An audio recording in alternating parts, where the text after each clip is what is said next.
شاء الله dadka fankaada dhageysanaya maxaa leedahay fankayga dhageysanina mar kale على عشاس أوتي بكسر بحب كاتا تامتكان تاسي كاتا inta aynu barnaamijka u gudagelin waxaan kaa codsanayaa daawade in aad like saarto سلامتا تاي ورستر استحوله وكلا أي بنان كمري جرين هوسوددا وحادبل هوسوددا وحادبل هارك عول ساريري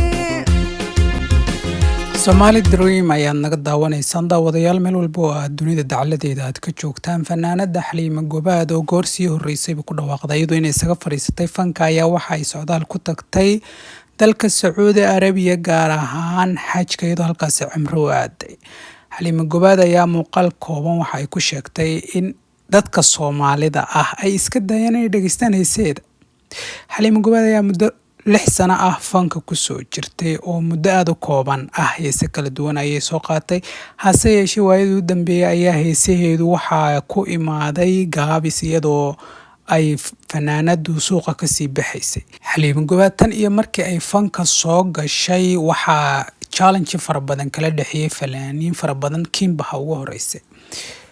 fanaaniintaasi iminka heesoogu ay iska wataan Xaliima Gobaad sababta ay fanka ka baxday dad fara badan waxa ay ku macneeyeen in ay tahay marka ay guursatay in ay fanki iska daysay qaar kalena waxay leeyihiin heesaheedii ayaa daciif ku noqday oo suuqa ay ka sii bixisay marka sidaas darteed ay fanka uga baxday waa labada fikradood ay kala qabaan bulshada weeyaan fanaaniin fara badan ayaa waxaynu ku aragnay dhanka gabdhaha wali anigu nin fanaan oo inta fangalay ka baxay fangalay intuu markuu guursada ka baxay ma la arkin laakiin badanaa gabdhaha shaqo kasta ay hayaan haday nin guursadaan way iska daayaan oo shaqadoodii iyo mehnadoodii ay jeclaayeen ayay qof dartiis fanka uga baxaan ama shaqadoodaas wareynimo u joojiyaan deedna dad maaragtay sidaas ay uga maqnaadaan halka dadka kalena la arka qaarkood iyo dib ugu soo laba kaclay markii horeysan qalbadaada ka soo go'in in aad ka baxda fankan qof ayaa guursatay xiriir la sameysay mihnadaada intaas ku soo tacbisay ayaad faraha uga qaaday marka adiga raalli kuma aadan ahayn taasi fanaaniinta badanaa waxay ka dhacdaa Soomaalida gudaheeda in gabari ay shaqaday haysa darteed guurka ay u deyso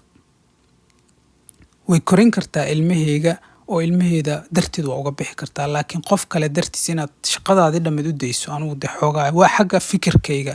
hadarba laga yaabaa dad inay ku soo jafaan Xaliima Gobaad kolka ay xajka joogtay maxay ka tiri arrinkaas yaa fanki ka war horta fanaan xasu dhan waa deynay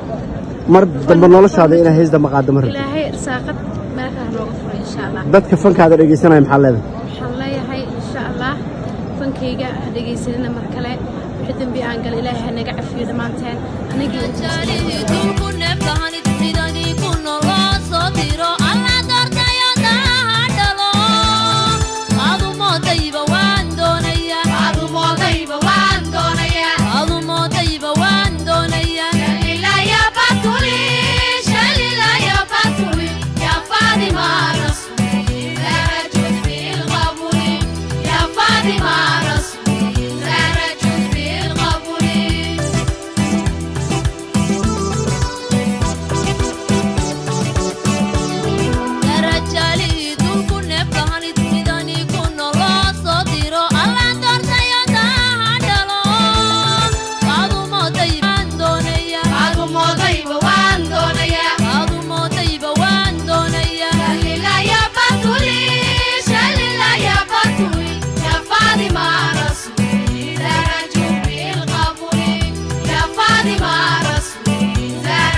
Fatima